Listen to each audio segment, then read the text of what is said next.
চট্টগ্রাম বন্দরের আধুনিকায়ন ও বিনিয়োগ আনতে বিদেশি ব্যবস্থাপনা প্রয়োজন বলে জানিয়েছেন নৌ পরিবহন উপদেষ্টা ডক্টর এম শাখাওয়াত হোসেন।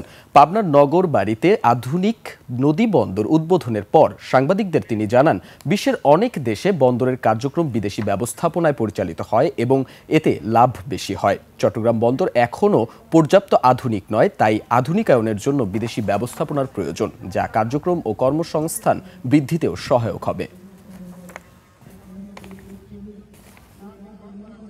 দেশের সামগ্রিক অর্থনৈতিক অবস্থা স্থিতিশীল আছে।